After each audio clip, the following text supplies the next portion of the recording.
Well, I'm pretty much dressed for work today, but pretty exciting day for me, and you're going to see why. What I got in the shop now, try to get an angle on this.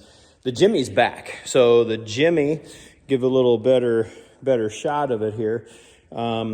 This has been a project that's been going on for over a year, and finally got it back from the paint shop. It's been there just since early October, and decided to paint this thing Seawolf Gray. Seawolf Gray is a current Corvette C8 color, and I don't know if it's going to work here, but maybe in the sun, a little bit of sunshine, you can see the metallic flake in this thing. It is really good looking in the sunshine.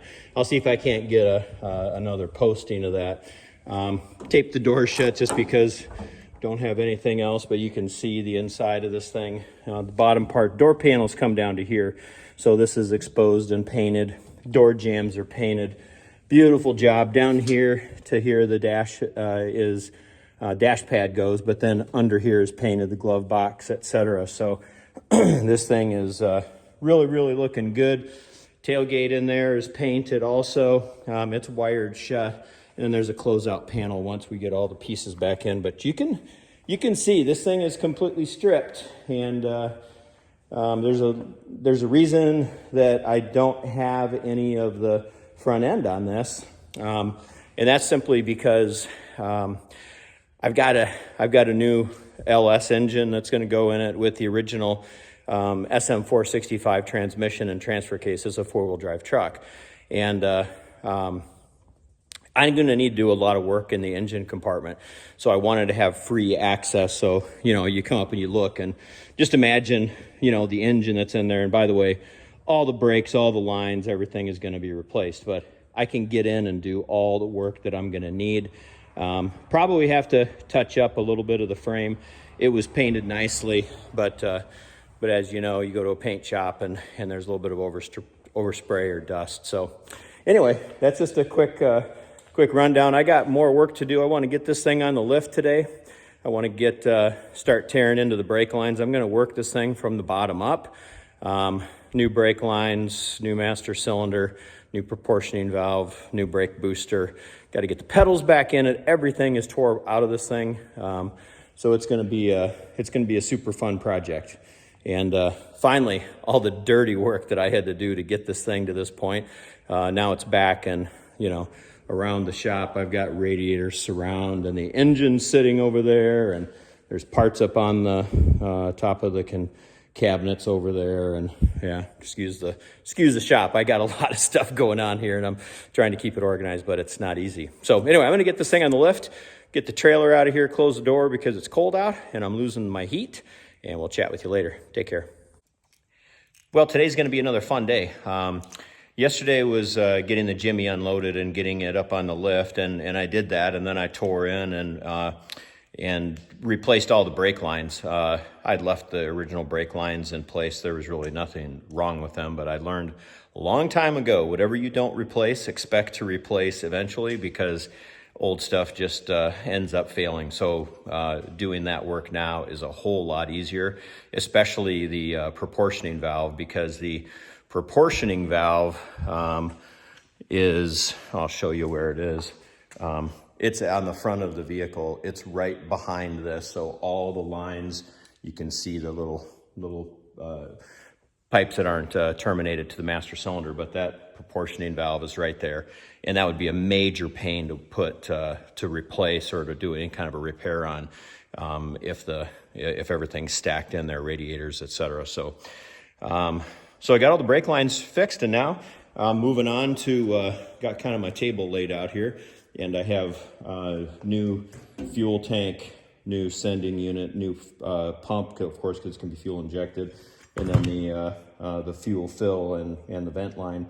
So all this is going to be going in this morning, and I'm really super happy because it's finally get a chance to work on things that are a whole lot cleaner than it takes to get a vehicle to this point, which is a lot of, kind of just slogging through and just doing the grind and getting things cleaned up. So now it's fun because all these parts that I've been piling up over the last weeks and months, I finally get to unbox, which also clears some space in the shop because, you know, I've got lots of stuff going on. So my goal is, you know, every day try to get some major component done.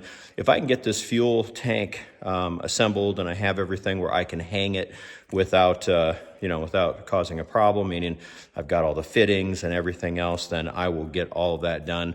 And then I'm going to move from the rear of the truck forward, going to look at the wiring harnesses. I want to make sure that everything that needs to go underneath this car that might be in the frame rail, pipes, hoses, wires, is completely tucked away before I think about engine, transmission, drive shafts, exhaust, and stuff like that. So that's kind of my goal. And if I have a good couple days, I would think that within 4 or 5 days, I'll be setting the engine and transmission in this. And then the thing can, you know, quickly get on the ground. I do have exhaust headers for it and a full exhaust system that's pre-made. That's going to be kind of a cool stainless steel exhaust system. So more to come on that. I'm just going to get chugging away. Well, that went really fast. I'm going to give a little shout out to Holly here. Maybe you can see here. This is what I bought. This is the Holly Sniper EFI conversion tank, and you get everything all in one. And I've dealt with buying a tank and getting a sender and getting, you know, a fuel pump and getting the, you know, all that stuff in the past with different cars. But this one is this is a fantastic kit. You know, literally in like 45 minutes or so, I got the you know, the fuel pump assembled. All you have to do is cut the pump line here to length based on the pump depth, and then you just trim the return line, put this little insulation over that. That's just to help reduce the pump noise. Install the sock, get a gasket, and then the thing's ready to go. This is the fuel filler. That's just going to go right here, and that points over to the side of the truck where the fuel will go in. And then this is just a vent line that also goes up into space. And then the last thing, I still have to trim this rod, but this is a fuel level sender, and it'll go in here, and then, you know, it goes up and down based on where the fuel level is. And once again, super easy. You know, all the pieces are here. It's super adjustable, like many of them are. And then all the fasteners, and then a gasket here also, that as I look at that, I probably am going to need to take that rod off to get this gasket on. But, you know, super clear instructions on how to measure. And I took a couple little notes, and I actually went and took a photo of the fuel tank that I pulled out of the truck. And not ever having looked at this, but, you know, having bought it probably 5 or 6 months ago, I never unboxed it and made sure that, for example, the fill tube is where it needs to be, etc. But sure enough, it's as they advertise, a direct bolt in. It even comes with the straps.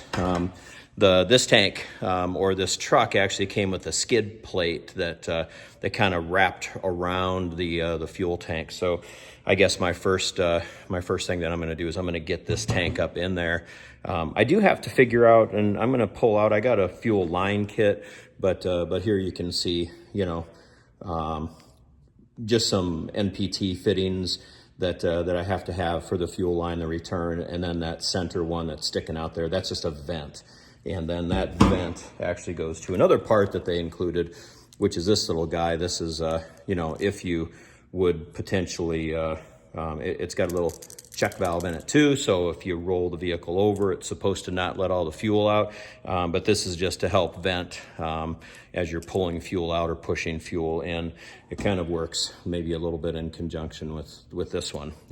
Maybe not quite as important in these older cars, because these older cars, they kind of had a little bit more of an open fuel system. So you're not going to have a tin can effect if you're starting to pull fuel out of a sealed up tank, which is the case on new cars because they have evaporative systems in them, charcoal canisters to help reduce the gasoline evaporations and emissions. So anyway, this is pretty cool. I am going to run to the store though, because I am a stickler for, it says to put on some fuel grade sealant, and when I put this stuff in there, I like to do things once. So I'm gonna put just a light coating on that.